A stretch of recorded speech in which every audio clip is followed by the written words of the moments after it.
He works as a barback message and says that there is one rule posted on the door of the establishment that everybody thinks is a joke, but it's not a joke. And that rule is no witchcraft. And the bar where he works has been around forever. It's in a town adjacent to a major city. And I think it's been there, he said, since like 1946. It was started by the current owner's father.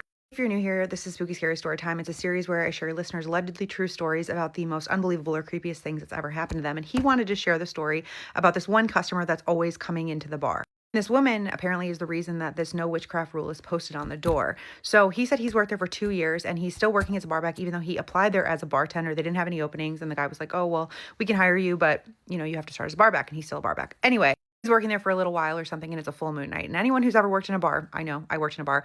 Anyone who's ever worked in a bar knows that on full moon nights, people like talk about it. Like the bar staff's always like, oh, get ready for the weirdness. I don't know if this is because the full moon pulls the water in your body like it does the tides and people just act stupid, but they do. So it's a full moon night. Things are already weird. There's people crying at the bar. There's like a fight or two. But this one woman walks in the bar and she sits down and she is gorgeous. And he like stops in his tracks and he's like staring at her. And she has this beautiful face and she has red hair. She has ice blue eyes and she looks, maybe she's like mid 40s, he said. And he asked the bartender who he's working with, like, who is that? And the bartender's like, don't even try. Like, we've all tried. She's not about it. Bartender who he's working with basically tells him like she always comes in by herself, she picks up men and then she leaves with them, like this is her pickup spot. So the bartender greets her. He's like, oh, do you want the usual? And she says yes, and he pours her a glass of scotch. The bartender gives her drink. He also gives her a pen because apparently she likes to doodle on bar napkins when she's sitting there waiting for her next target. She says thank you. She's polite. She has an accent that the barback who sent the story said that he didn't really recognize, but it wasn't American. No, the bartender told him not to try. The barback is still interested, and he's trying to make like conversation with her as she's sitting there sipping on her drink, doodling, and she's really not having it. She's answering him in like one-word answers. While she's sitting there and he's working, another man who's like at the bar slides up next to her at the empty spot, and he tries to hit on her, and she just says, no, I'm waiting for someone. Basically brushes this guy off. He leaves. Not long after that, another guy walks in through the door, and the bartender goes over to the barback, and he says, that's the guy she's going to hit on. And the barback's like, how do you know? And he's like, she always goes for the same type. I don't know what this type is, by the way. The barback did not give me a description of the man who walked in the bar, but he walks in, he locks eyes with this woman, and he comes and slides up next to her. And it almost looks like they know each other, but it doesn't seem like they do. The guy's just by himself. He orders a drink, and about 5 minutes after he's sitting there, the woman starts talking to him, but she's talking very low. Like the barback can't really make out what she's saying. After the guy finishes his drink, she ends up buying him another beverage. And after he finishes that one, she whispers something in his ear. She pays for both of their tabs, and they leave. After they leave, the bartender looks at the barback and he's like, I told you that's the guy that she was going to go for. And he's like, well, how'd you know? And he's like, I told you she has a type. He's like, she's been coming in here as long as I've worked here, which I don't know how long that guy had worked there. But he also tells the barback that she only comes in on full moon nights. And the barback's like, that sounds unbelievable. How do you know that she only comes in on full moon nights? And he's like, well, you saw her. Like, you would recognize her. You would remember when she comes in. And like, that was just the pattern that we all noticed. The barback's like, okay, weird. He's disappointed she left and he didn't get a shot, but whatever, it is what it is. He kind of forgets about her until the next time he's working on a full moon night, and he's working with a different bartender, and this woman walks in again, but she has different hair this time. Now she has jet black hair and it's cut into like a bob. But he recognizes her face and her eyes like instantly, and he's like, oh, this is that woman. She's by herself again. She sits at the bar. She orders a scotch. She asks for a pen. The bartender gives her one. She starts doodling on a bar napkin. He asked the current bartender that he's working with, this is a woman, like, do you know who that woman is? And she's like, I don't know, I've seen her in here before, but like, I don't really know anything about her. And another guy that's sitting down at the bar like pipes up and he's like, she's a witch. He kind of says it loudly enough that the woman across the bar like shoots him a look.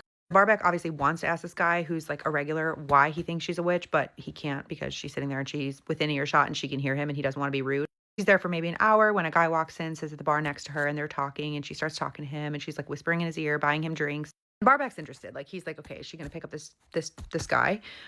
So he went outside, like by the back alley where the dumpsters are, to take out some trash and to smoke. While he's out there, the guy that had walked in the bar and was sitting next to the woman walks out, and he's going to a truck in the parking lot. Barback sees him make a phone call in the truck, and then he goes back inside. The woman ends up leaving with this guy, okay? The next day, the barback goes to work, and he notices that that guy's truck is still in the parking lot. He assumes that he left with the woman and was going to come back and get his truck later, but the guy never comes back to get his truck, and they end up having to have it towed. He was there for like 2 or 3 days or something, and he was like, that's weird that that guy never came back. But whatever, at least the guy didn't drink and drive. He's like, it's not my business. Doesn't really think much of it. Over the 2 years that this barback is working there, he notices that this woman always comes in on the full moon, just like the first bartender who he worked with said. She's always picking up similar looking guys, always drinking the same thing. She usually only has like 1 or 2 scotches, but only one time he saw her buy shots of absinthe for her and the man that she was talking to. He Said she changed her hair like 4 or 5 times over these 2 years, and strangely enough, each time she comes in, she seems to get more beautiful somehow than the last time he saw her, but he just assumes she gets like some work done.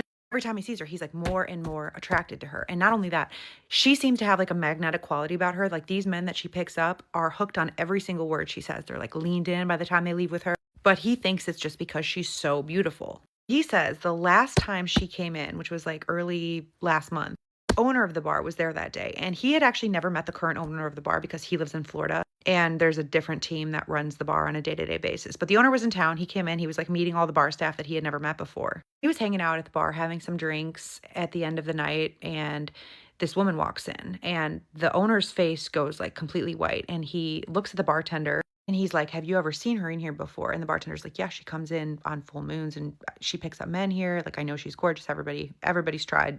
Don't even try. She's not going to go for you. And the owner's like, no, like when my dad owned this place, she was coming in here when I was a kid. Like that must be her daughter. Like that cannot be her because she would be like in her 80s or something by now. He's just completely dumbfounded, and he's staring at her across the bar, and she notices he's staring, so she winks at him.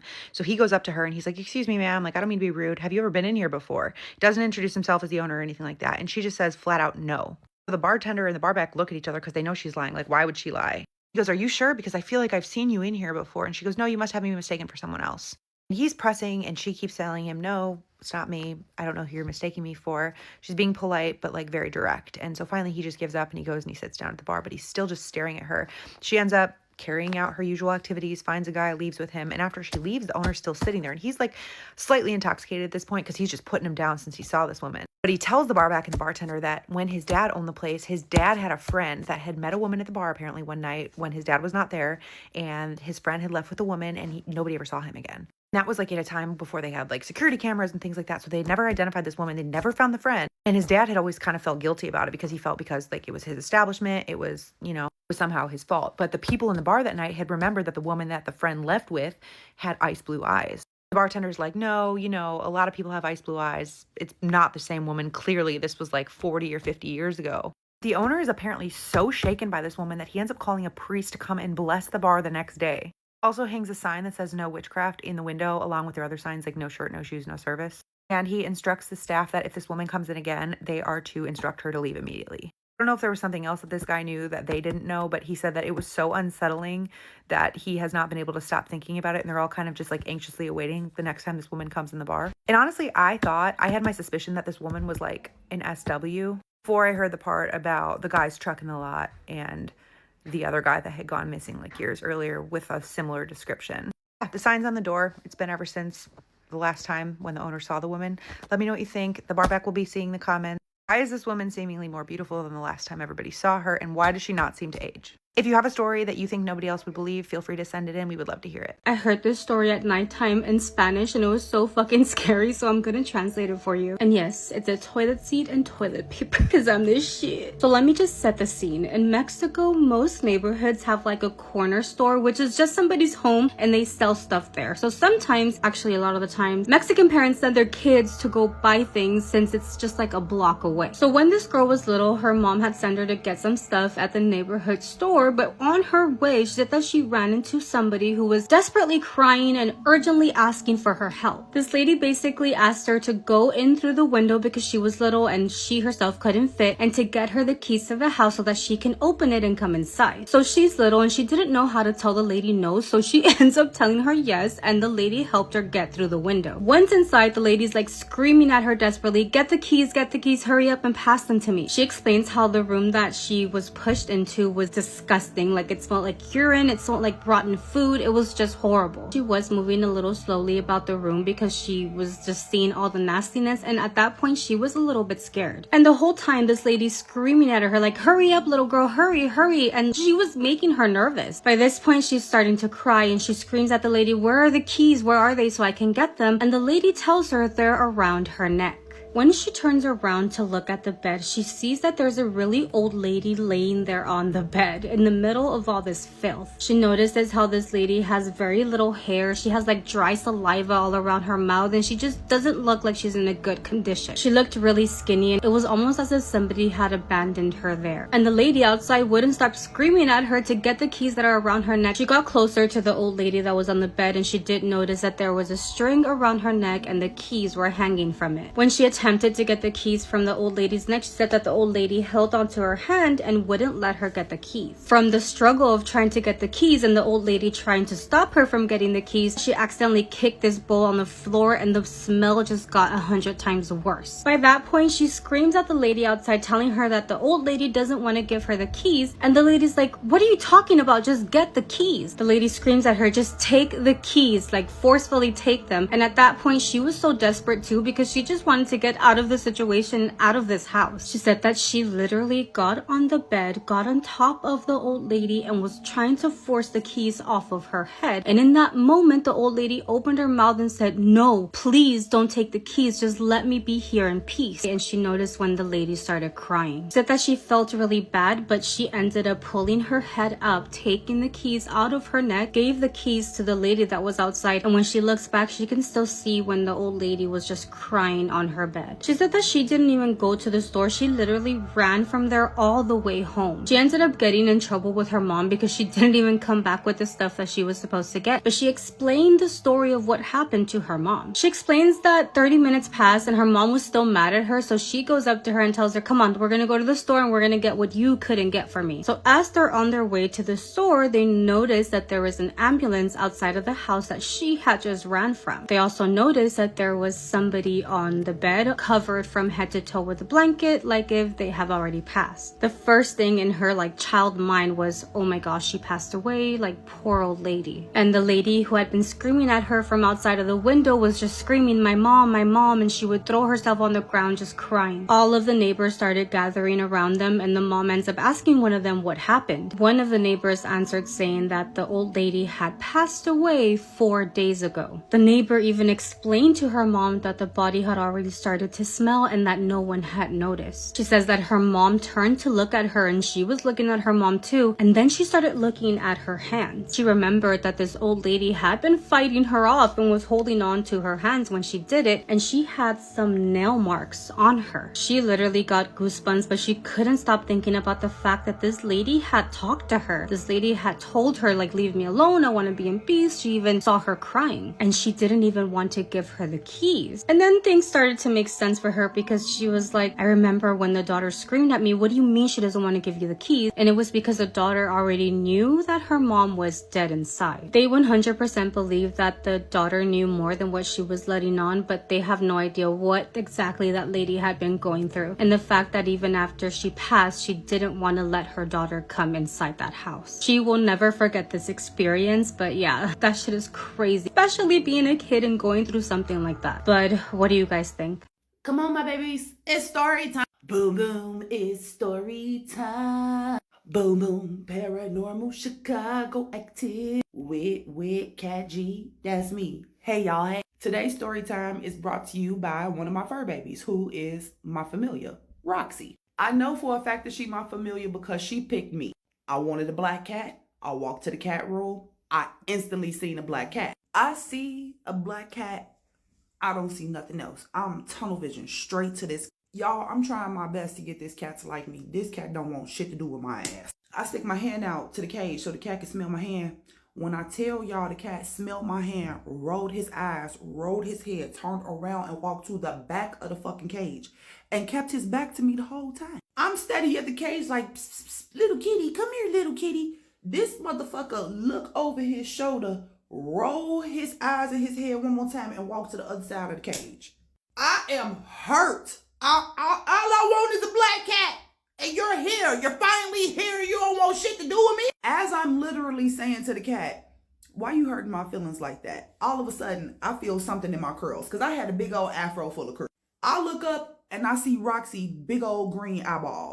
I say, "Well, hello." And she booped my nose instead of me booping her nose. I opened up that cage when I tell you Roxy climbed into my arms so fast. I had never had a cat respond to me like that before. I knew she was for me. I knew it. She did not let me go. When I put her back in that cage, she was acting a fucking fool. Side note, y'all my people, and y'all know I got ADHD. I need somebody to freak out with me because I'm home alone. So boop, tag, you're it. Y'all, listen, I'm making this video and I swear to God, my feelings just got hurt because look at this bright ass gray hair. Where the fuck it come from, Lord? I'm getting old. Oh my God. Whew. Okay. Back to the story. So boom, I get Roxy home. She been home for like maybe 2 weeks. One day I come home from work and I'm home early. Is that another gray hair? Oh, I don't want to do a story time no more. What is happening, Lord? Is it in my baby hands? Oh, Jesus. Y'all just saw that freak out in real time. Oh, Lord. Oh, my God. One more gray hair pop up on me. I know something finna happen. Something is finna happen. It's gonna change my life. Where the fuck was I in the story? Okay, so I get home and everything in my apartment is wrong. Like, something is off. I know something was just in my apartment. I'm standing there and I'm like, whatever is going on, universe, reveal it to me because I don't like it. I could feel it, but I don't like it. At that very moment, somebody knocked on my door. Here's the thing about me. I don't do pop-ups. I don't give a fuck who you is. Don't pop up at my house. I don't want to hear I was just in the neighborhood. Fuck you. You should call. And don't call when you literally 5 minutes away from my house neither. I need proper time to be prepared for a social interaction. So I'm automatically pissed off because who the fuck knocking on my door? Ain't nobody tell me they was coming over today. I open up a door. It's a man that I ain't never seen before. He tell me that he the new maintenance man and he give me his card. I don't like it. First of all, I live in a slumlord's fever dream. Ain't nobody just walking up to this damn door talking about some, hey, I'm the new maintenance man. Hell to the no. We hoping that we can finally get a maintenance man in this bit. And on top of that, why the fuck your energy feel like the same energy that I just walked into? You been in my house? I look him up and down. I said, let this be the last time you walk into my house. He said, I ain't walking to your house. I knocked on the door. You just opened the door. And I said, no, you was just in my crib. I know you was just in my crib. He looking at me like, what the fuck? But I could see he's starting to sweat. He was like, nah, you tripping. That wasn't me. I'm going to just go back downstairs to the boiler room. I turn around. I see Roxy. She's sitting on the couch. Homegirl look like she ready to kill something. Okay. First and foremost, Roxy is literally no bigger than this pack of baby white. I look at her. I said, you felt what I felt? She said, meow. I said, yeah, mommy felt it too. We going to be ready next time. A couple of days later, I go to work. I come back. Walk into the apartment. I feel the energy again. I go downstairs and I see that man is down there. As soon as he look up, he see me and his eyes get big. Listen, when you doing something you ain't got no business doing, no matter how much you think you got a good poker face, it ain't gonna last up against me. So I know this bitch is doing something that he ain't got no business doing. I walk out the building and I hear him say to somebody on the phone, I think she knows something up, but it ain't like she gonna be able to do something. She ain't got no dog or nothing. Yeah, okay. I put all types of spells over my apartment that night. Now, this particular night, it was a full moon. So as I'm warding my house, I look at Roxy and just everything in her is telling me that she is a warrior. So I give you the strength of the warriors. Every blessing that I could think of, I give it to her. Next day, wake up. I bless her one more time. I say, protect the house. I'm at work. My spirit is agitated. I'm talking about everything is wrong. I got anxiety in my stomach. I'm starting to get a headache. My third eye is buzzing. And I'm like, I need to go home. Something. I don't ever leave work early, but today I did. 3 hours early. My boss was like, you feeling okay? I'm like, no, I'm not feeling okay. I need to go home. She was like, yeah, you don't look good. Go home. Okay. As I put my key into the building door, there is literal hot fire flowing through the key into my hand. That means that it's some type of evil spirit in this building and it wishes nothing but ill intent upon me or my possession. I fling the door open, run upstairs. I'm on the 3rd floor. If you know anything about the buildings that's over east on the south side of Chicago, you know that anything with stairs is a fucking climb. When I tell you I took them stairs 3 at a time up to the 3rd floor, I wasn't playing no game. As I'm going up the stairs, I'm saying a mantra to bless and protect my. As I touch the very, very top step, I hear a man scream at the top of his lungs. I stopped because it literally sounded like somebody was being ripped apart. I'm terrified. Like, seriously terrified. It sounded so bad that the people down the hallway, they opened up their door. The only thing that got my feet to moving is because I heard a cat screech. It was the most primal sound I have ever heard in my life. If you ever heard a cat that is like trying to protect its babies, that's it. Boy, I take off down the hallway. As I come around the last corner, I see him falling backwards out of my apartment. Roxy is on this man's face, clawing, scratching, biting. Sis did not let up. I take off running again. I say, Roxy, down. She look at me, jump off just in time so I could tackle this nigga. Boy, I start beating the fuck out. The landlord run upstairs. What's going on? What's going on? As I'm beating his ass, I realize that he got my grandma jewelry in his hand. Oh, it made it even worse. It took 3 male neighbors to get me off that man. And when they got me off of him, Roxy was back on that ass. Nothing is stopping Roxy. She is literally on his neck, like literally latched onto his neck.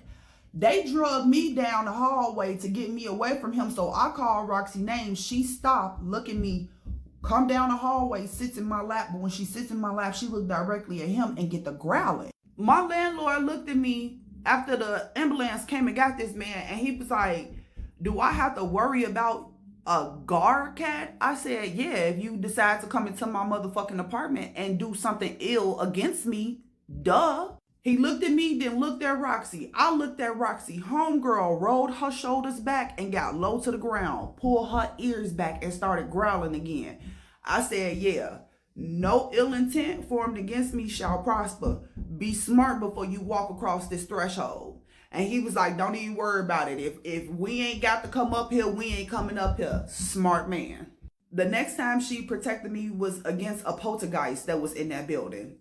That's the next story time. Gather around, because I have another spooky story. This story was submitted by someone whose brother survived a near-fatal accident. Now, his doctors said that he was lucky to be alive and that he'd made a full recovery, but some of the details that her brother told her about that time when he almost crossed over led her to believe that this might not even be her brother who came back. Let's get right into the story. My brother almost died when I was in my early 20s. It was a late night car accident. He was airlifted to the hospital and kept there for several weeks, followed by months of physical therapy. The doctors were clear that he had been lucky. There was no brain damage and no permanent physical impairment, just a long recovery period and a lot of follow-up appointments. Everyone kept saying how incredible it was that he survived. When he finally came home, he looked just like his old self. He sounded like himself and he insisted that he was fine. I told myself the strange, hollow feeling that I had around him was just relief, curdling into anxiety after almost losing someone that I loved. Not long after he returned, he started talking about what he remembered from the time he was unconscious. He never called it a near-death experience, and he didn't describe a light or anything comforting. He said it felt like waking up somewhere he wasn't meant to be yet. According to him, the place wasn't dark or bright, just flat, like distance didn't exist there. He said there were others around him, but they didn't look finished, more like outlines that hadn't settled into shape yet. What was strange was the way he described leaving that place. He said he hadn't decided to come back. He said it was explained to him as a correction, not a rescue. When I asked who explained it, he shrugged and said it wasn't a voice. It was just an understanding that suddenly appeared in his mind. Before the accident, my brother had been emotionally reserved, uncomfortable with affection, and quick to shut down serious conversations. Afterward, he became oddly attentive, asking questions he never used to ask and watching people closely as they spoke, like he was studying how reactions worked rather than responding naturally. His concern felt technical rather than emotional. There was a particular conversation about our childhood that made me uneasy. He randomly brought up a memory of us getting lost at a carnival when we were kids, describing it in vivid detail. The problem was that it hadn't happened that way. When I corrected him, he didn't laugh or reconsider. He frowned and insisted that he was right.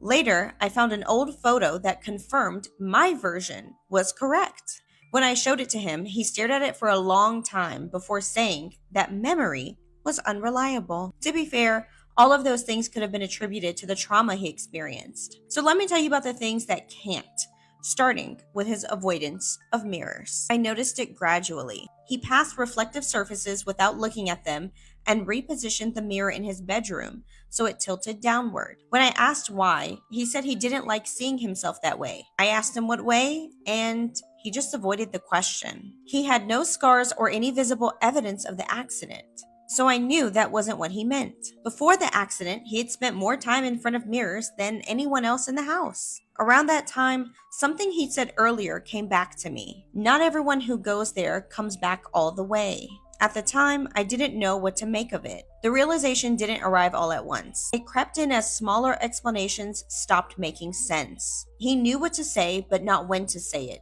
He remembered events, but not their emotional weight. The only way I can explain his changes was that it didn't feel like something in him was broken. It felt like something else had either taken his place or come along with him. And whatever it was trying to learn how to be him. One evening, I asked my brother whether he felt like himself again. He considered the question for a bit before responding and finally said, "I feel like I'm where I'm supposed to be." That wasn't what I asked.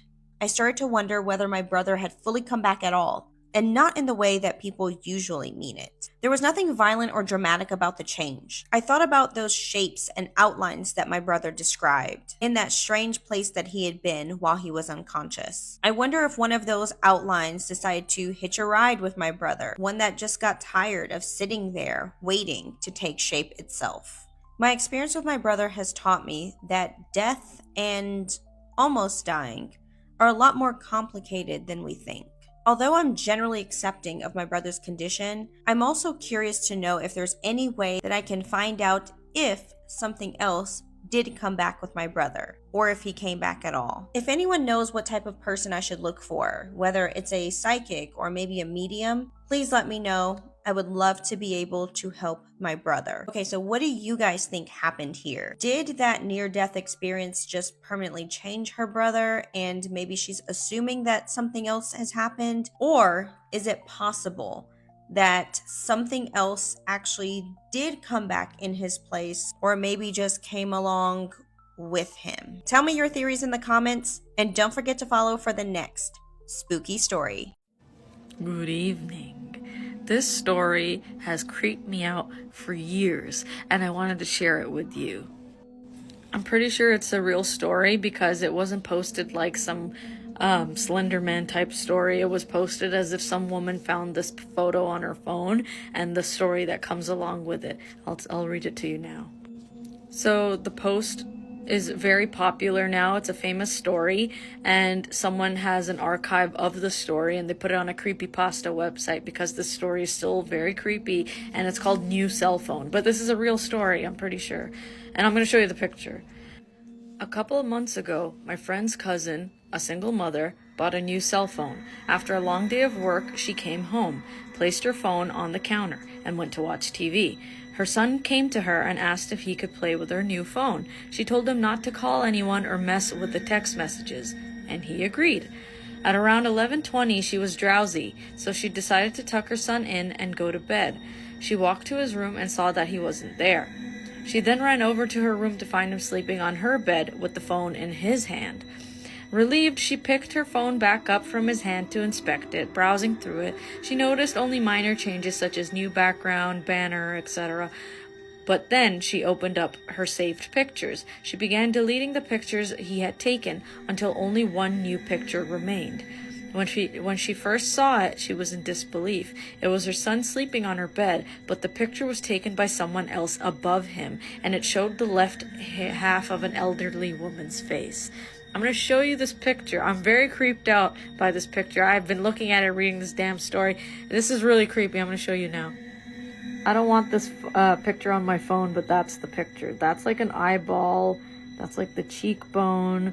And that's the kid sleeping in the back. But what the hell is that? You know what I'm saying?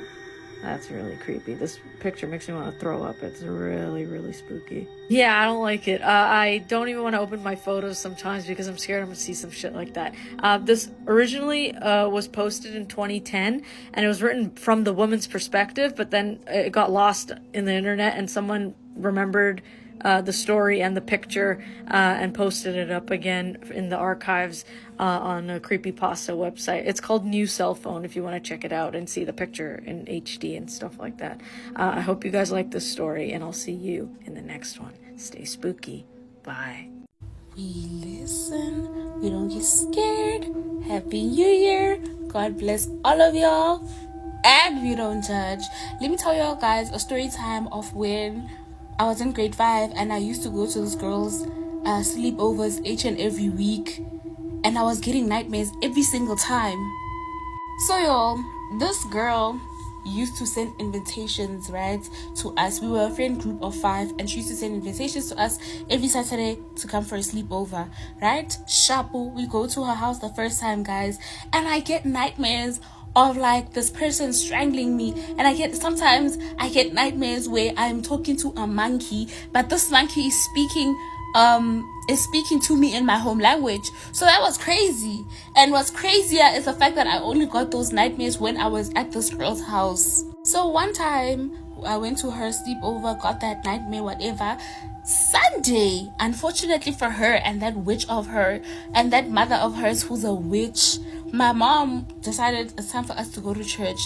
So when we go to church, y'all, you know how services go. They preach, they pray, we sing. It's nice, yeah. And then this other lady who's a prophet came to me and was like, are you having nightmares? And I was with my mom. She was like, are you having nightmares? I was like, yeah, but the nightmares come sometimes, And I'm just looking at this lady like, please don't tell my mom that I'm having nightmares when I go to this girl's house, because she's not gonna agree for me to go sleep over. And I really like those sleepovers. They were actually nice until it was time to actually go to sleep. Do you get? So I'm like, yeah. She's like, you know what? I don't want to expose these people for you. I want you to see them for yourself, and then you'll decide what you do. She gave me these things. She gave me these things to bath with. You know how it goes. And then they put me in that room where they steam you and stuff. Yeah, whatever. Next weekend we are invited for the sleepover again, guys. This time, and what was weird about that sleepover is that every single time we got there, like, we would literally sleep around 8. I mean, every single time it was around 9. Everybody just fell asleep simultaneously. You fall asleep first, and then the next thing, this one is also tired. Next thing, the other one is also tired. Next thing, I'm also tired. Do you get what I'm trying to say? This time, guys, I did not sleep. I remember trying to force sleep because everybody was dead asleep. Do you get what I'm trying to say? So I force this sleep, and I sleep for like 30 minutes to an hour, and I wake up and there's smoke in the room, right? I lift my head up a little bit, and I see the girl who invites us to sleepovers pouring oil in each and every she was pouring oil in each and every one's ear. And obviously I had pretended like I was asleep. Mind you, there is smoke in the room, and she's pouring oil in our ears. I'm thinking, what the hell is this? So I'm here, she's pouring oil, and she's also talking to her mom, but they're talking in this language that I don't understand, right? So I just decided to keep quiet, because now, I don't know, like I just decided to keep quiet. How all of a sudden this girl leaves the room with her mom, and there's a monkey that's hugging. It's a baby monkey at that. Okay, it wasn't a baby monkey, it was just small. It's hugging everybody. Hey, it hugs the first girl, whoever's closer to the door, it hugs her first. It's hugging everybody. When I tell you, because I kept on peeking and then sleeping again when it hugs somebody, I sleep, and then when it finishes hugging them, I act like I'm sleeping. I don't know what happened. I don't know where it went wrong. I forgot to close my eyes, and it was my turn to get hugged, and this thing was looking at me. This monkey was looking at me, and I was looking at it like this. Because I was like shocked, but shocked with my eyes. I was shocked internally. And so it didn't even do anything. It just left, opened the door and left. I was just like so puzzled, like what's going on in this house, right? Shapo, after some time it gets quiet, and then something in me decides it wants to pee. Mind you, scary things are happening in this house. So I open the door to go and pee, and there's just smoke in the house. It's smoking. There are things that are on the floor that they like lit, and they're just creating a lot of smoke. And another thing that puzzled me as well is the fact that we were not coughing, but there was so much smoke. It was very thick. Okay, I go to pee and I look for my friend and I look for the mom. No one is in the house. The door was locked. No one is in the house. The girls are sleeping. So isn't I said it was 5 of us? It was me plus the girls. So 3 of the girls were sleeping and I was awake. And I decided to go back to sleep. And they came back at 2 a.m. right? Unfortunately for them, I was awake. And I was like, before they came back, I actually fell asleep again for another 30 minutes. I woke up and there was no smoke anymore, and the girl was back and she was wearing her pajamas. So I wake up, I'm like, girl, where did you go, right? Before understanding what they were doing, I'm like, girl, where did you go? She's like, what do you mean? I was like, you were not here, and I went to the bathroom and I looked for you and you were not there, and your mom was not there as well. She's like, what? You were just dreaming? And I'm like, yeah, I guess so. Because she's like, I was here the whole time. And I'm like, that's kind of sus. I went back home. The following day, we woke up, we ate.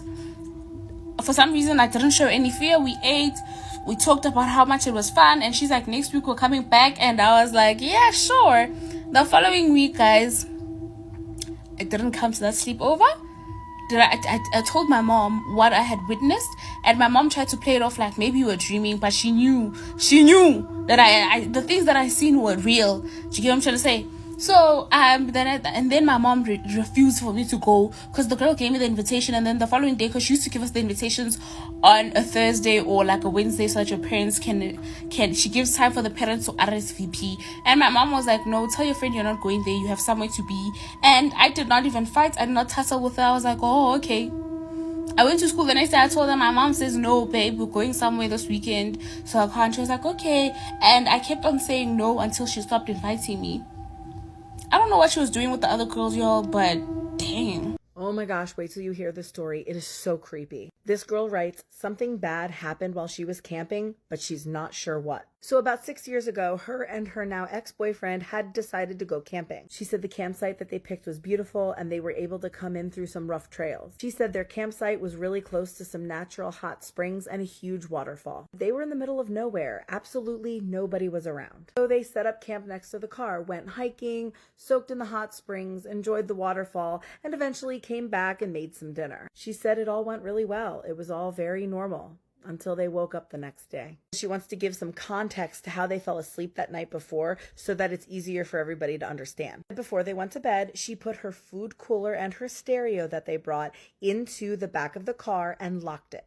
She said she put her keys in the small pouch of her backpack, and her backpack was placed at the furthest point away from the door next to her sleeping bag. Her boyfriend was sleeping closest to the door, and he had a pew-pew next to him. Also, you know I have to use that term because I don't want to get banned on here. So anyway, she said that when they woke up, they felt great, they slept real hard, and everything seemed normal from the inside. When they went outside, though, everything was complete chaos. The fire pit that they made was completely torn apart. Their cooler had been thrown and scattered all over the place. And their stereo had been smashed to pieces at the base of a tree. Every single door to the car was open, including the trunk. They both stood there in silence, looking around, taking it all in, and now everything just seemed wrong. She said it was just a mess, and it just seemed too quiet. So her boyfriend then accuses her of not locking the car doors and that some animal must have gotten in. But she swears, no, I locked the door and I put the keys in the book bag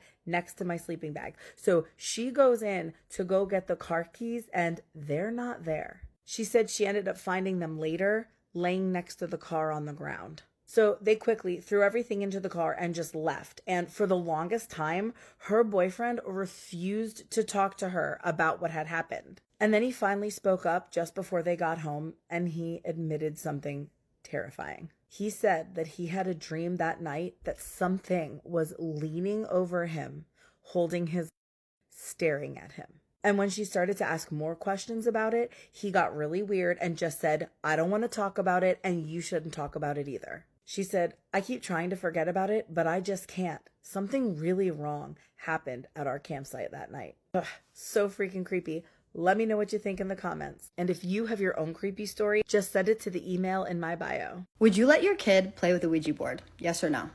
This story, if you would, will change your mind. So when Rose was in elementary school, her and her sister had a friend and her name was Katie. She used to come over often, and one day she brings over a glow-in-the-dark Ouija board just for fun. Now, Rose was probably like 8 or 9 at the time, and being an annoying younger sibling, she insisted on joining. She says she remembers the day very vividly. It was unusually dark for summer, and it was around 5 p.m. There was a storm rolling in, thunder, and her mom was getting ready for work, not paying much attention, and her father was going to be back in a couple hours to take over. So they get all their stuff ready, they go and sit in the middle of the living room with just a candle glowing in the kitchen. So Katie goes over the rules with them. Don't ask about, don't let it count down, never play alone, and always say goodbye. So they start off with asking like teenage questions, like who's dating who? But then Katie shifts and asks, is anyone here with us? She said that immediately things started to feel off, and she doesn't remember exactly what the board spelled out, but she does remember that her mother burst into the room at that point. Now this startled Katie and her sister so badly that they threw their hands off the planchette and left only Rose's hands on the planchette. At this point, her mom is pissed. She freaks out, she scolds all of them, and she tells Katie to pack up and leave. Well, as they're getting everything together and like helping Katie get her stuff to leave, Rose picks up the planchette and hands it to Katie, and this is when Katie is like,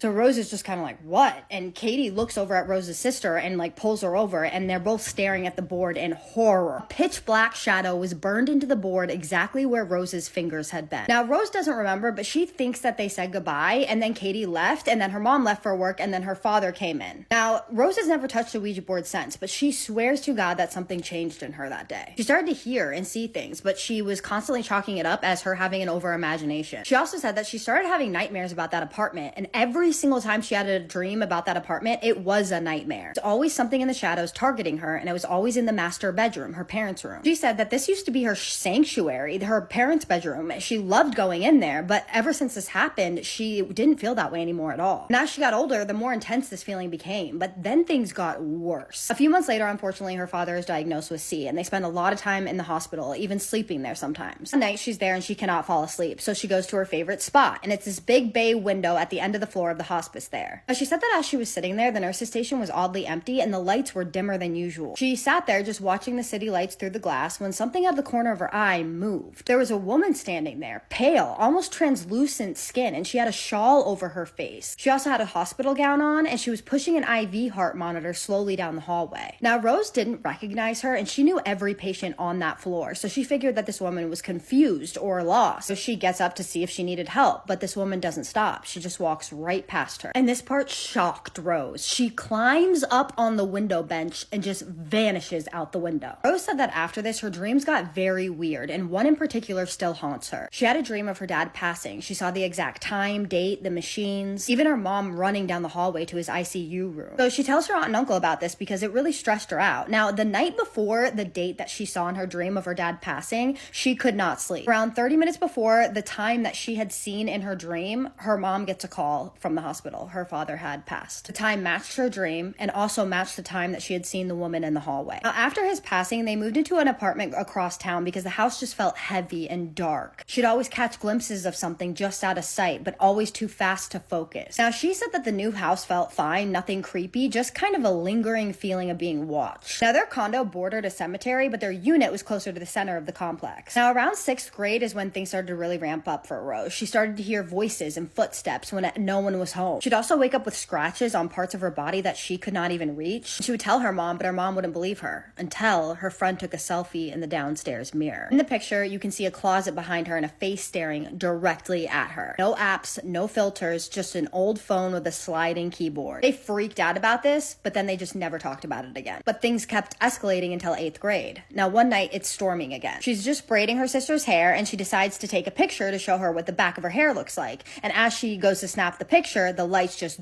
shut off. Total darkness except for the flash. And then seconds later, the power came back on. So she looks at the picture and her blood runs cold. There was a hooded figure crawling out of the closet. And this was that picture right here.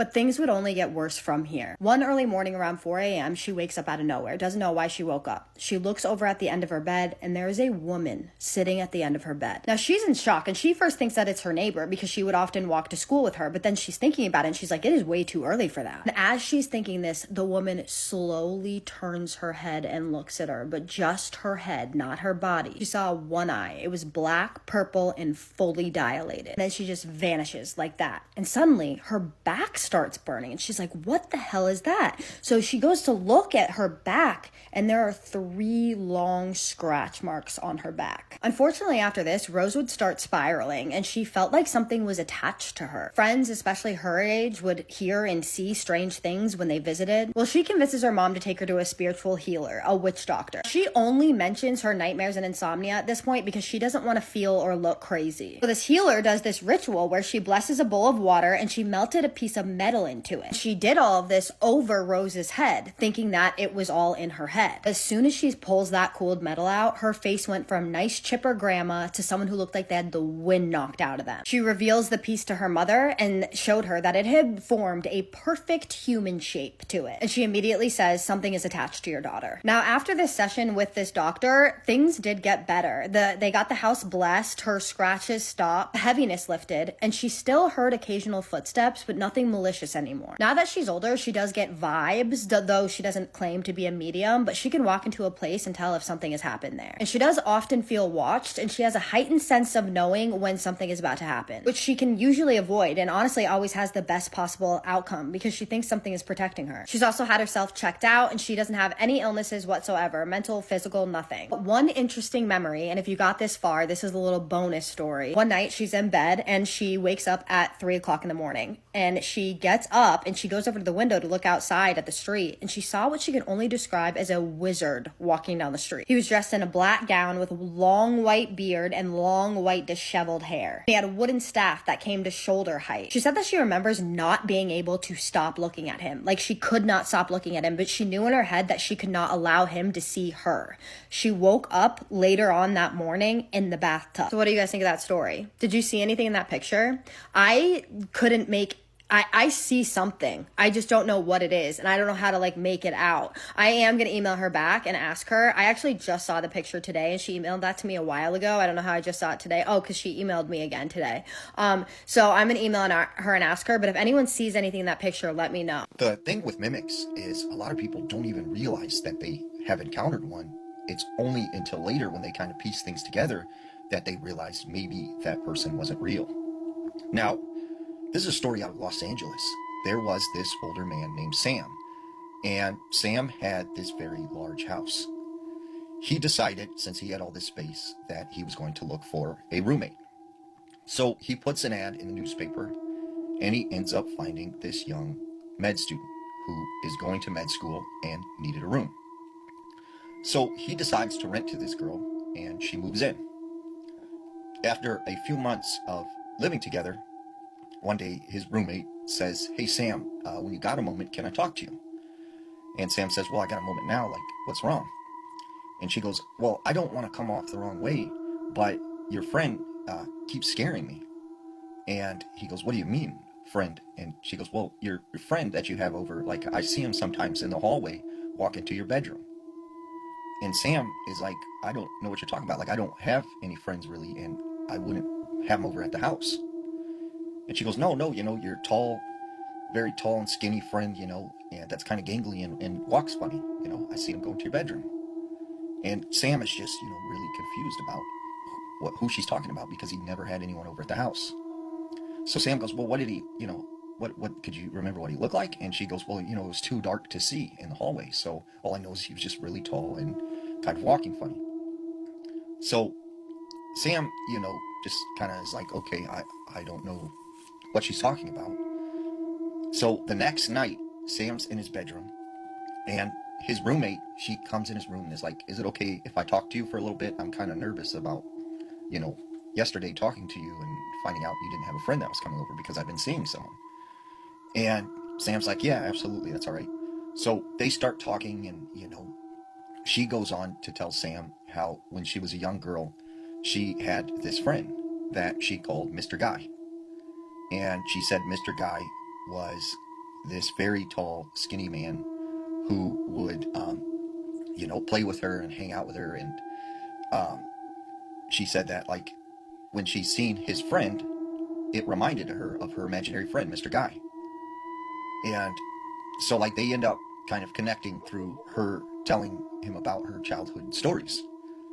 So every night, this roommate would come into Sam's room and they would talk for hours, and he enjoyed it because he was, alone.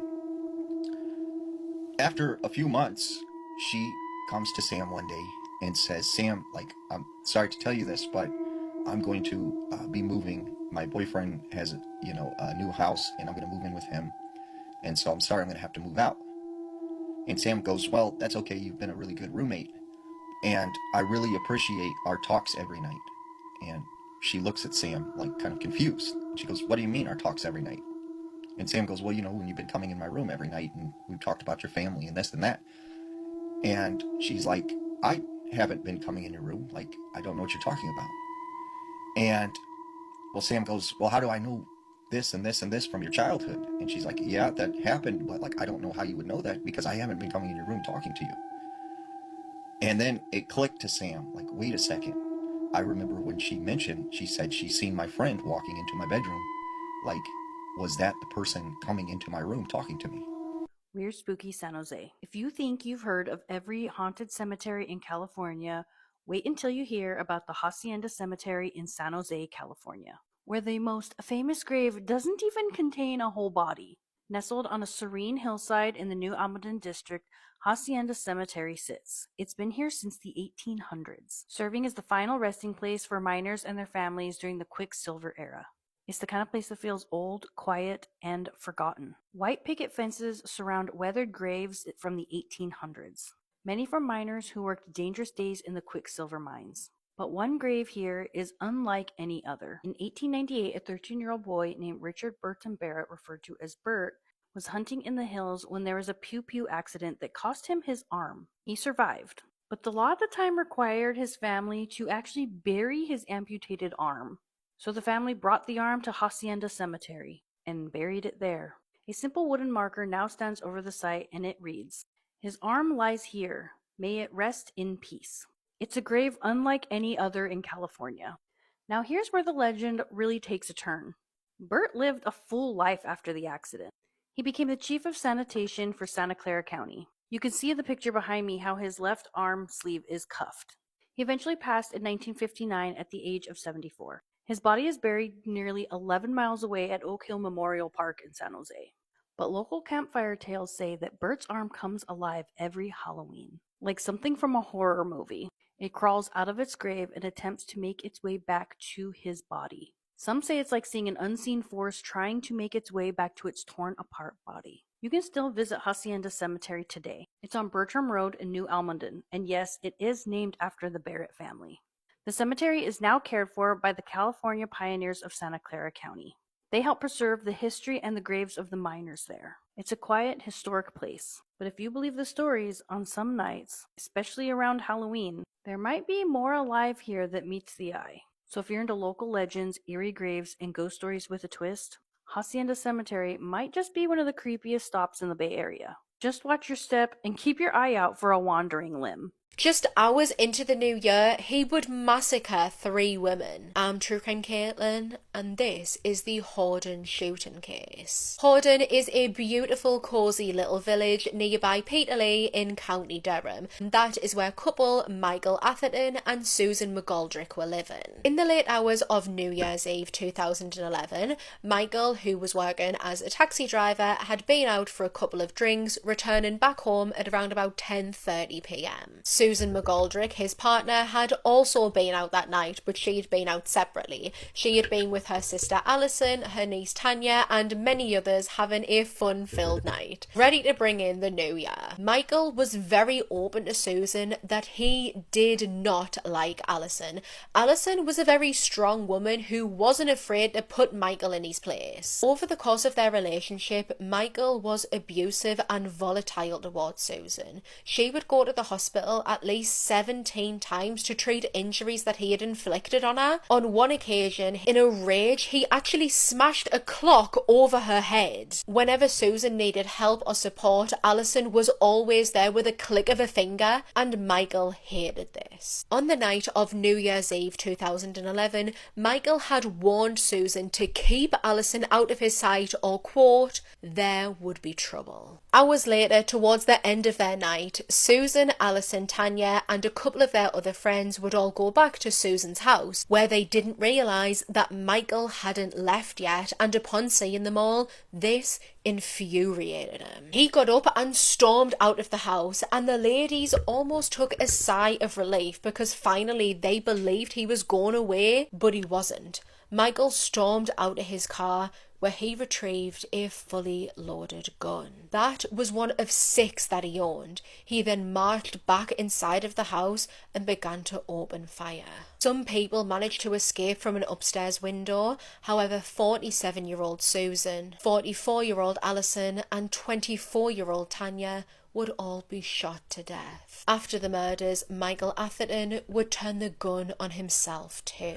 Michael actually owned all of these guns completely legally. He had a license for them because he would go rabbit hunting, and despite his history with domestic abuse, he was allowed to keep them. In 2009, they were actually seized from him for some time after Michael's family reported that he had been making threats to take his own life. However, all of the guns were eventually returned, and 3 years later, he would massacre 3 women with them. Since the shooting, the family of Susan have been campaigning for a change in gun laws, some which Durham Constabulary have taken on board. This is especially Alison's son Bobby, who to this day is still advocating for changes. Police just so happened to have TV cameras following them to record a true crime series. And when they showed up to the crime scene, even the camera crew were like, something just doesn't feel right here. Nothing looked like they expected it to. It was autumn 2013 in DeKalb County in Georgia. Victoria Rickman was a 30-year-old woman described by her friends as goofy, funny, and a great friend. She was apparently also a great mum to her little boy, and she'd previously been married and then divorced and eventually met this other guy called Will Carter Jr. And the pair seemed like a good match. Both single parents. Will also had a daughter. They were the same age, similar interests. It kind of just made sense. I mean, Will had his own business, so Victoria felt like she could rely on him to support them financially. But as we know on my videos, things aren't always as they appear on the outside. The relationship was apparently volatile. It certainly wasn't this fairy tale that everybody thought. And it really depends on who you speak to as to who was kind of the aggressor in the relationship. Some people say it was definitely her. She was the one causing fights constantly. She was very aggressive. And others were like, no, he was the abuser and she was kind of reacting. The relationship was extremely on and off. They were honestly back, forth, constantly getting together, splitting up, getting together again. But on the 13th of September, things would end for good. In the early hours, police got this frantic phone call from Victoria. Immediately she confessed. She was like, I've just killed my boyfriend because he R'd me. It was like I had no choice but to shoot him to stop the attack. And bizarrely, like I said, the police team were actually being followed by a TV camera crew for this like true crime reality show. So police raced over there and so did the cameras. Victoria greeted them at the front door in a fresh pair of pajamas. She had wet hair. It looked like she'd showered, and she was holding this little dog. She looked very innocent at the door. And their first impression was like, this woman doesn't look distressed. She doesn't look like, you know, a struggle has taken place. Will was dead at the scene as they expected, but what they didn't expect was for him to have gunshot wounds in his back. At first, they honestly approached the scene thinking this was a very clear-cut case of self-defense. One officer even said that he thought, you know, good, well done Victoria for getting an R-pist off the streets. But the crime scene didn't really match up to that narrative, you know. Usually if people are shot in self-defense, they don't have gunshot wounds in their back. That usually means they're trying to leave the situation. It also didn't look like he'd been shot to sort of get him off her, because he had 10 gunshot wounds. And when Will's family heard the news, they absolutely broke down. They couldn't believe that this had happened, but they did say there was warning signs. They said they knew he was in danger. They had photo evidence of him coming to them once with a bleeding head, and he was like, Victoria hit me over the head with a hammer. His family were like, this is a dangerous woman and this was not self-defense. Now, she was actually taken to the hospital to be checked over. Medical staff can't always tell if you've been AR'd, to be honest, but they can check you out to see if you've got any kind of like injuries that back up the story. And they couldn't with her.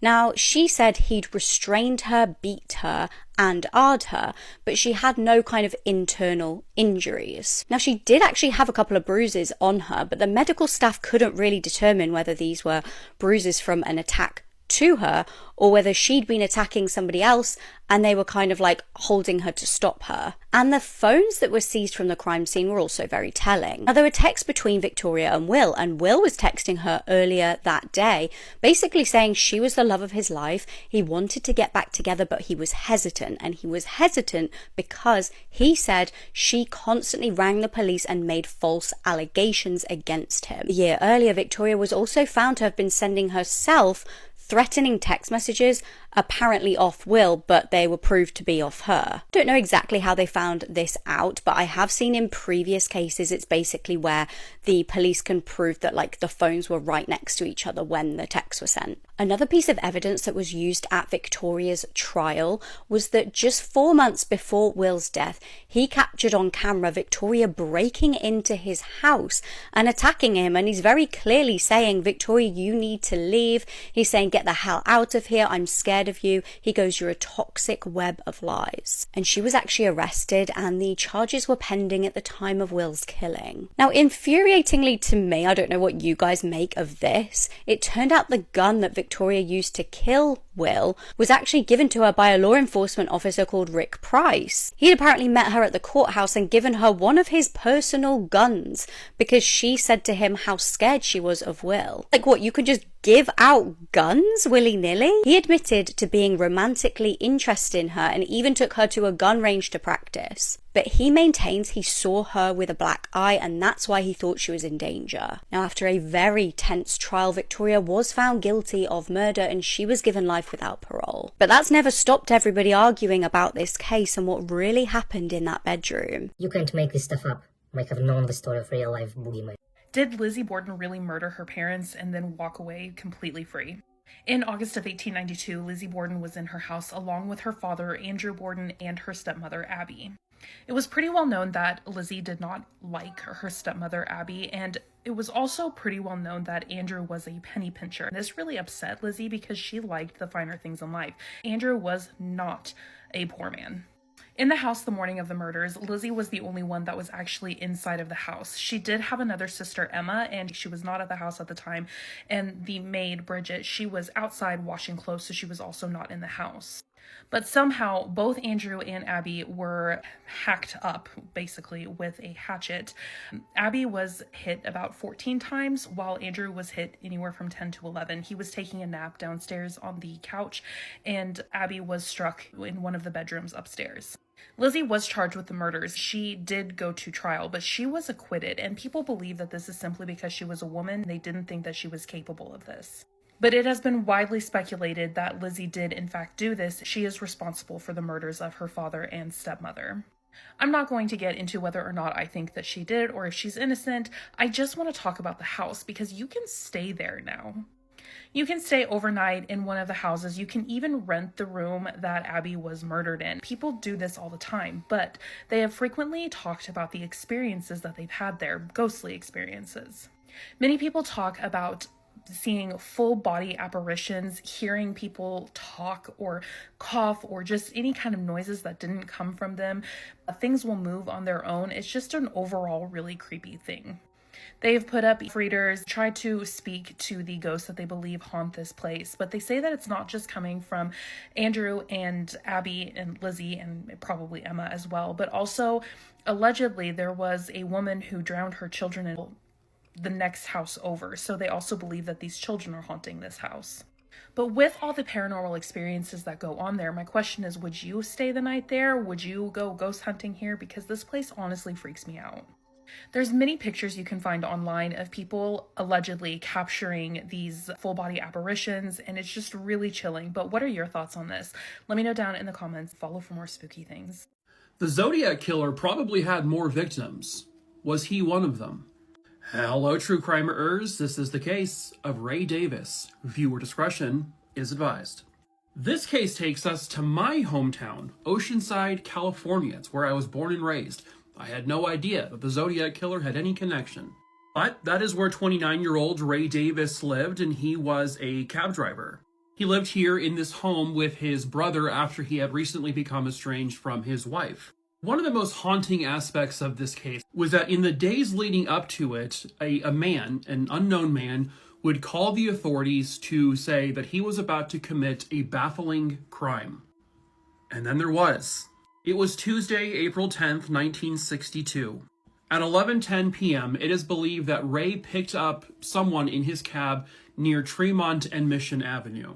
He radioed into the cab company to say that he would be dropping off a fare in South Oceanside. They never heard from him again. The following morning, the body of a man was found in an alleyway in a prominent neighborhood in Oceanside. The man had been shot through his back and the back of his head. He would soon be identified as cab driver Ray Davis. 2 miles away from where his body was found, they found his cab, abandoned. It was found on 400 South Pacific Street. There was a very obvious bullet hole in the windshield, and it looked like the bullets had entered Ray while the passenger was in the back seat. The police would dust the entire vehicle, especially the steering wheel and the mirrors and everything, for fingerprints. But clearly, whoever killed Ray then drove the cab themselves to drop it off where they left it. Ray was killed with a .22 caliber. That might become relevant here in a minute.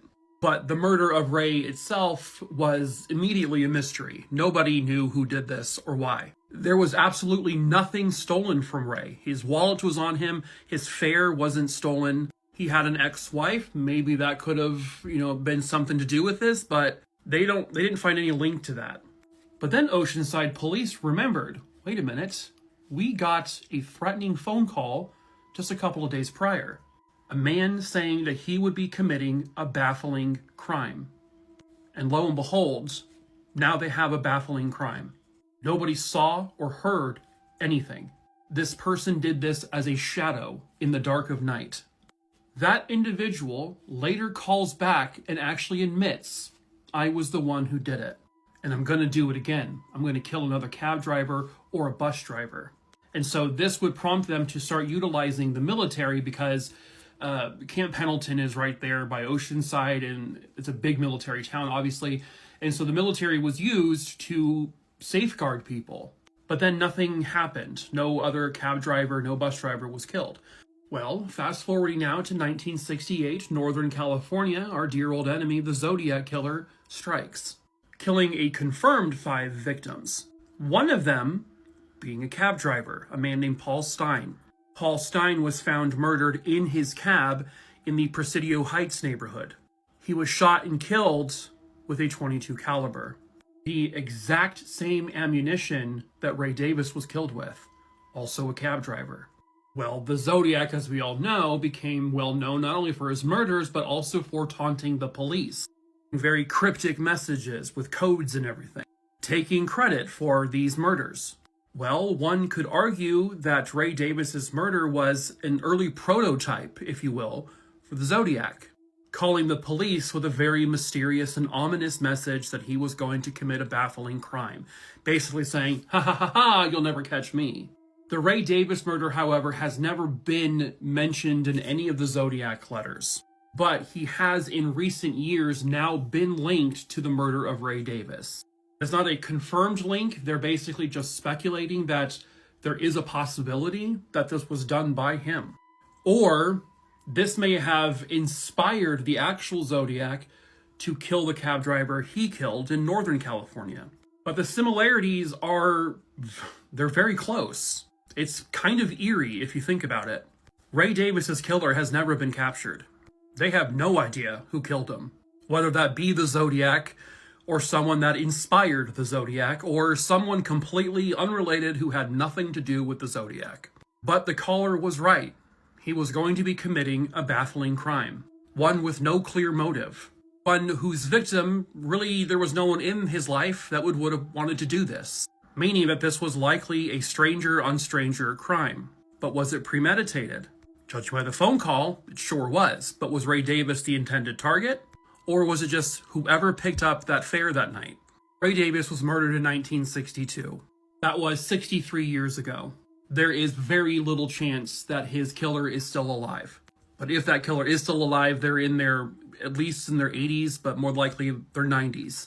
Even if his killer is dead, it doesn't mean that the answers don't deserve to be told. That whatever surviving friends and family he still has out there, that they don't deserve that justice. Someone, somewhere out there, might know the truth, and perhaps that someone is you. If you have any information on the murder of Ray Davis, you can call the Oceanside Police Department at 760-435-4900.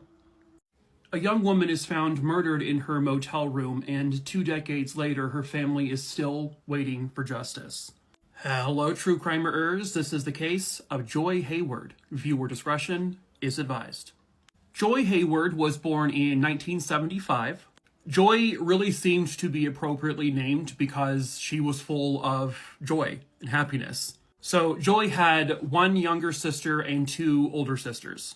Joy herself was a big lover of animals. I heard a story where one day she brought a dog home and she named the dog Trouble because she was going to be in trouble for bringing the dog home. She had a dream of one day working with kids. She wanted to become a teacher. Her younger sister would say that she was really good at math, and every time the younger sister needed help with math, Joy was there to help. So she graduates high school in 1993. Then she graduates later on from Salisbury University, and that's where she got her bachelor's in psychology. At the time this case occurred, Joy had been in a relationship with a man, and at this point he was her fiance. However, the fiance had a rap sheet. One of those incidences was actually just a few months before this case occurred, where Joy called the police on him, and because he had assaulted her. He had strangled her, he choked her. She was left badly bruised. She had a black eye at one point. So when this case occurs in 2004, Joy is actually staying with her mom in Annapolis, Maryland, and that's where she grew up. From what I understand, her and her fiance actually lived in North Carolina, but the fiance relocated for work to Pennsylvania. So in February of 2004, Joy was going to take a trip and visit the fiance in Pennsylvania. She made that drive on February 11th, 2004. When she was there with her fiance, at some point they had gotten into some kind of argument. Something happened where she would decide to leave his home. When she leaves, she takes her car keys, she takes her cell phone, but she also takes the fiance's cell phone. She then gets into her car and she stops in Chester, Pennsylvania, specifically at the Days Inn, and she gets a room.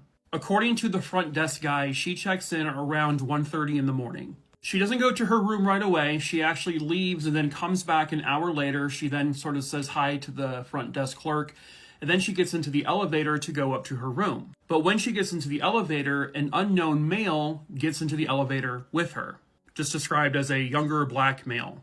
The front desk guy had absolutely no idea if they were together, if she knew him, if he knew her. At 3 o'clock in the morning, Joy calls down to the front desk and says, "Can you come up to my room?" She said that there was a problem and she needed help.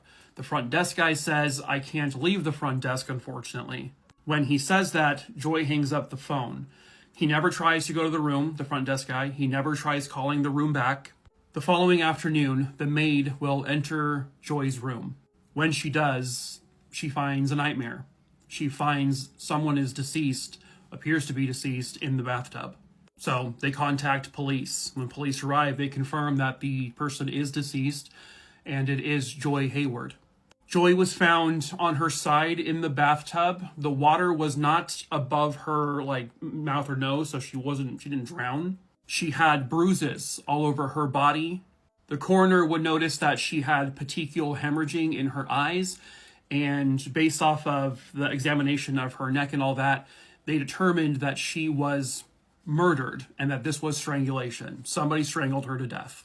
In the motel room, her clothing was all on the bed in a nice, neat little pile. There were no signs of forced entry into the room. There were no signs of a struggle in the room. But they did find DNA with her remains. As police investigated Joy's life, they found nothing that would indicate why someone would kill her.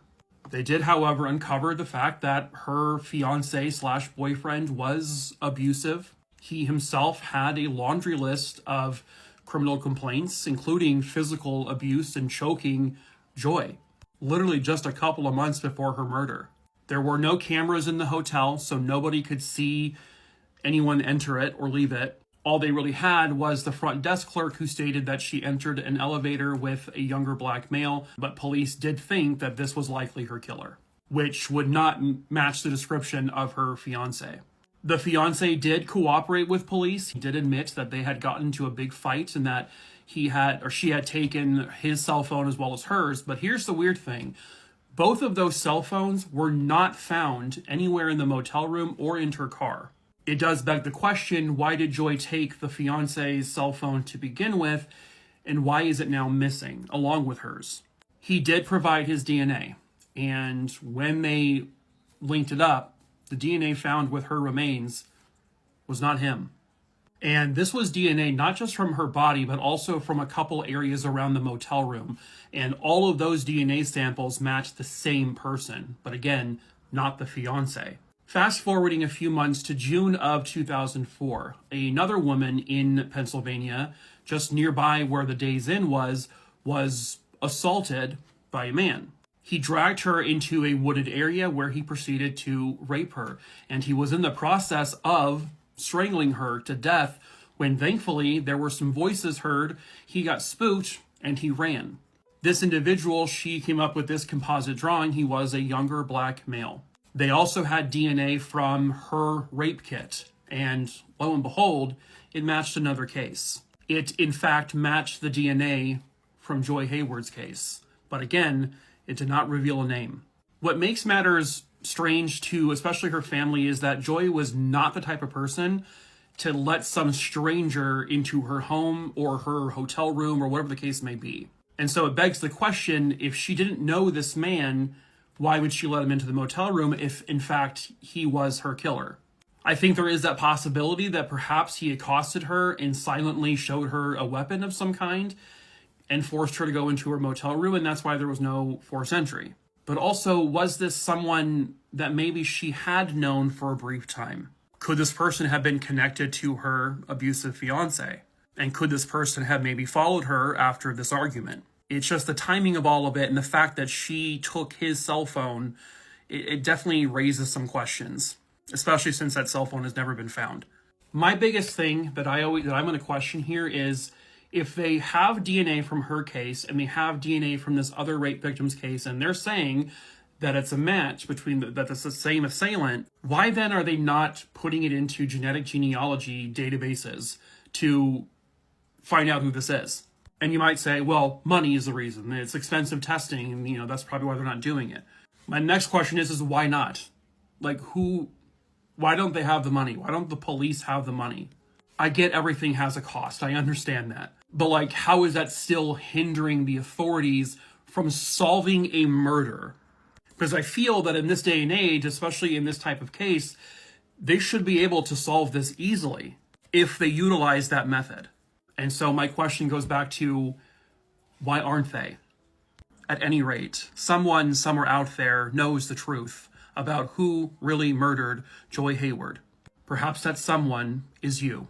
If you have any information on the murder of Joy Hayward, you are asked to please call 610-447-7931. You can also try reaching out to 610-891-4811. It's January 1st, 2006, and in Richmond, Virginia, a family of 4, the Harvey family, were found unresponsive in their basement. New Year's Day, the Harvey family had a tradition of always hosting a really nice party for their family and their friends. So on that day, the friends started to show up. Nobody was there. Someone tried to go in, and the house was smoky. Immediately, they called 911 and first responders headed their way. On arriving, the fire department started to treat the fire to put it out, and one of them goes down to the basement where they find this family. They rush them outside to treat them for smoke inhalation, try to do CPR, only to come to find out that they had wounds, lots of them. They had blunt force trauma to the head, they had neck injuries, and instantly they knew that something had happened prior to the fire. Another reason that it was kind of obvious that something had happened prior is because Catherine and Ruby were found. Their hands and their feet were bound. Neighbors, everybody were shocked because, again, in this area in Richmond, Virginia, stuff like this just doesn't happen. It's very rare, especially with a family like this. They had no enemies, they had lots of friends. Catherine owned a small toy store, and they were just the all-American family. As they started to investigate, somehow another unaliving meshed with the Harvey family, and Ray and Ricky, who are uncle and nephew, were found to have something to do with both of these cases. Ray pled guilty and he was given life, while Ricky was given the death penalty and has since then been executed. Now, although the Harvey family was unalive January 1st, Ricky and Ray had a sequence of crimes, assaults, unalivings since New Year's Eve. There should never be a good reason to do stuff like this, but to me, this was hard to hear. They said that they just needed money and they were just going around doing these things to people, stealing from them and unaliving the entire family. Today is New Year's Day 2026, and I wanted to shed a little bit of light to the Harvey family case and any other family that was affected by these monsters. Thank you so much for listening to this story. If you guys like all things true crime, spooky, scary, paranormal, please make sure you follow. Not only did this woman get away with 3 homicides, she was willing to pin the homicide of her own husband on her young daughter, claiming it was an accident. And that is not even the tip of the iceberg. This story is going to infuriate you.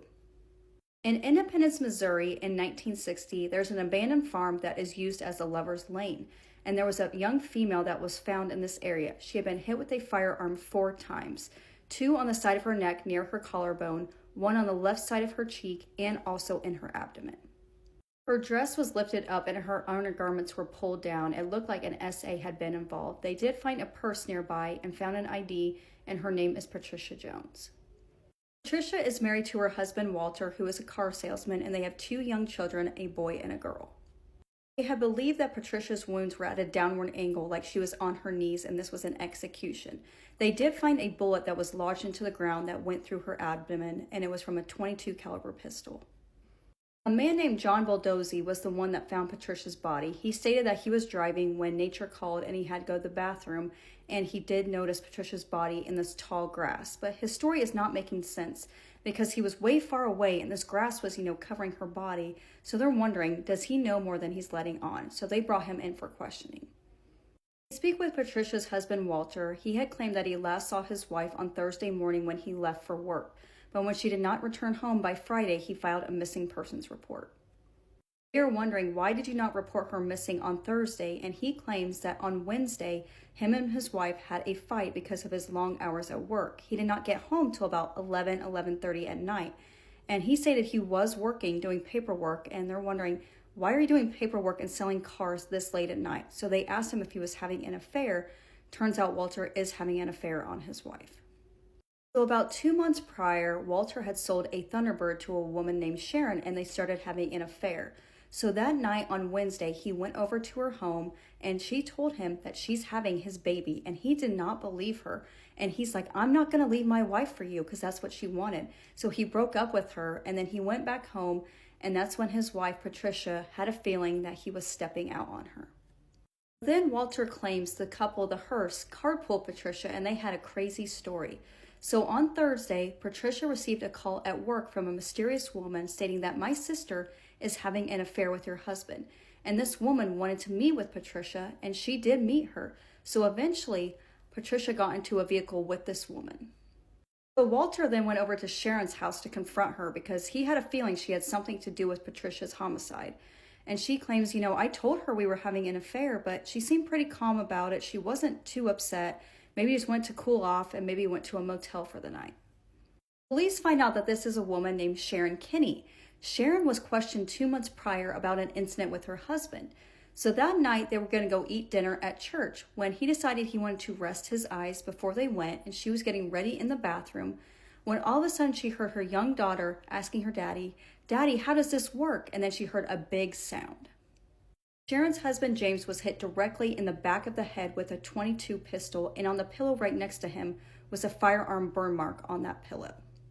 Sharon did have an insurance policy on her husband, which would be about $230,000 in today's money.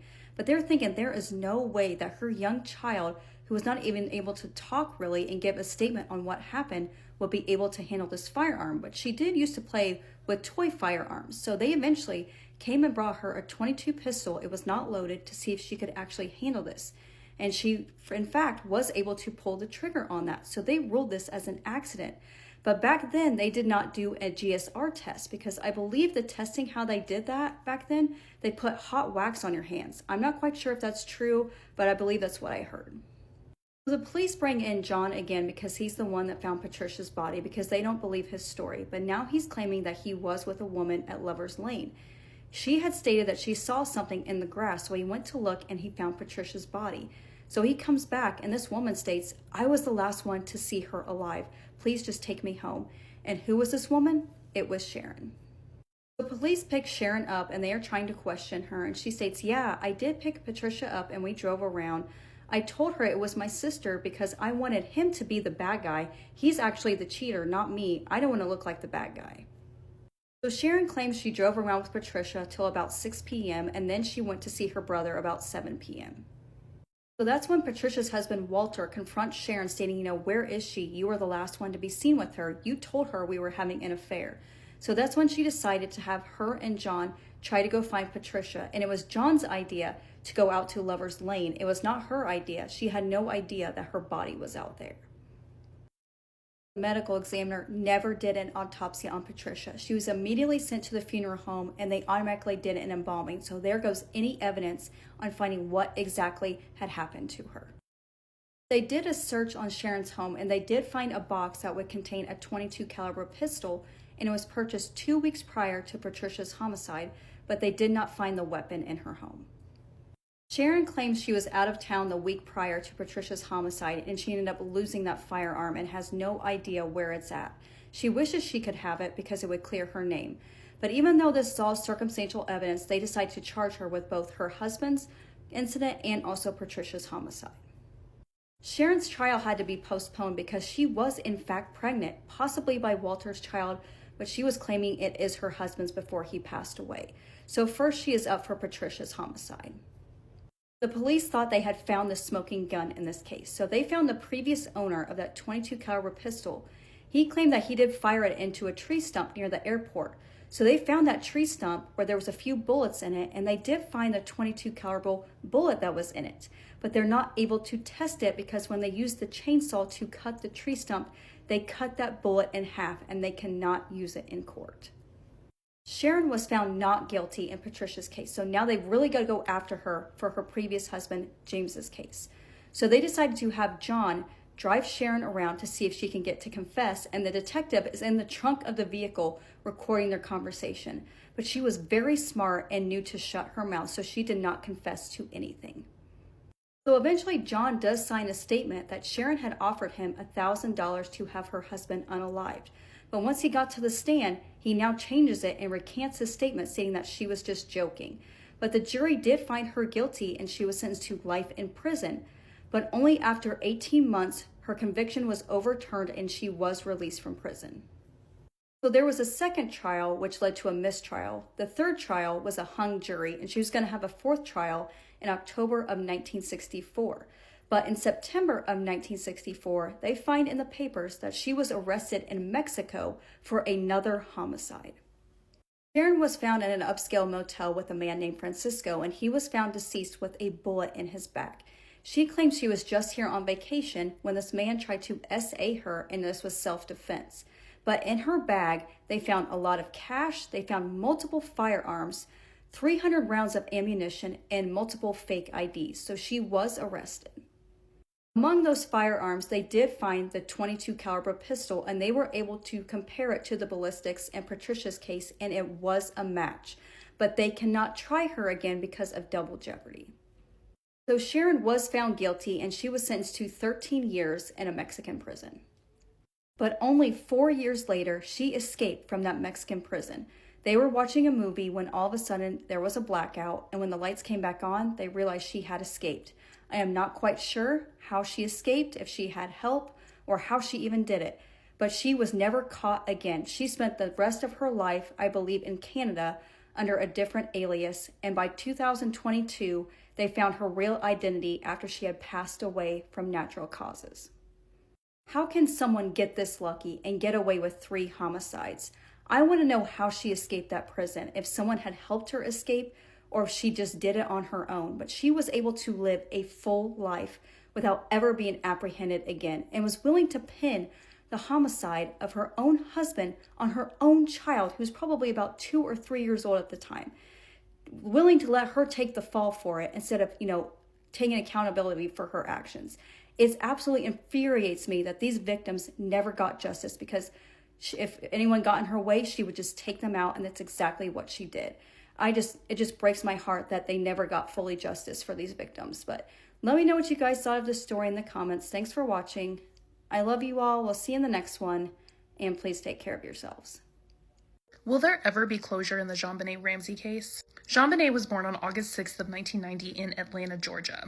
JonBenet was the youngest child of both John and Patsy Ramsey. She did have an older brother, Burke, and then John did have 3 other children that he had in a previous relationship. John was a pretty successful executive, and he was one of the higher-ups in the company that he worked in. Him and his family decided to move to Boulder, Colorado when the kids were very young. Patsy would involve JonBenet in the pageant scene. Apparently, she was pretty successful at it. Now, I have my own opinions about children's pageants, but we'll leave that for a different video. I'm going to take you back all the way to 1996, the day after Christmas. So December 26, 1996, Patsy woke up pretty early in the morning. It was then that she found a really long ransom note saying that they had JonBenet, that they needed $118,000 as a ransom. In this ransom note, it was also stated that they were not to call the police, but John immediately called the police. They started investigating. This investigation was completely destroyed from the very beginning. People were inside the scene, and it gets even worse, and I'm sure everyone knows the story already, but for those of you who don't, this crime scene was absolutely butchered, with people coming in and out, evidence being not tampered with, but affected. John was very quick to point out to the investigators that the $118,000 that they were asking for was actually the same amount that his bonus had been. On top of that, $118,000 is a very specific amount of money that they're asking for, and also it appeared that the ransom note had been written inside the house. Considering that the $118,000 was exactly what John had received, they started thinking that maybe somebody who knew the amount that he had gotten might have been involved in this crime. As the day wore on, John says that he started getting antsy, so the investigators told him that he could go and search the house again if that's what he wanted to do. John went into the basement. That's when he found JonBenet's body. She was in the basement of their home. She wasn't hidden, but she definitely wasn't just out in the open. John immediately picked her up and brought her upstairs to where the police officers were. He also took the tape that was on her mouth off. Now, some people do think that this is strange, because why would he pick up her body and take her upstairs? Because they needed to properly investigate the scene, and now the scene was tampered with. Not tamper, that's the wrong word, but he had messed with the scene and he might have disturbed evidence. JonBenet was found with duct tape over her mouth, like I said, that John had removed, and she also had a nylon rope that was around her neck and her arms, like she had been bound. She was also covered by a white sheet when she was found. There was also a broken paintbrush that was used to make a garrote to injure her. After an autopsy was performed, they found that she had passed away due to strangulation and also head trauma. They were not able to rule out SA, as it did appear that there was some injury to that extent. We'll get into more in part 2. I'm trying to keep these under 3 minutes. Go to that one. It'll be in the comments. Here's part 2 to the JonBenet Ramsey case. The autopsy also revealed that JonBenet had eaten pineapple shortly before she passed away. Now, there was a bowl of pineapple, like crushed pineapple, found in the kitchen, but neither John nor Patsy remember giving her pineapple, but they did find Patsy's fingerprints on the bowl.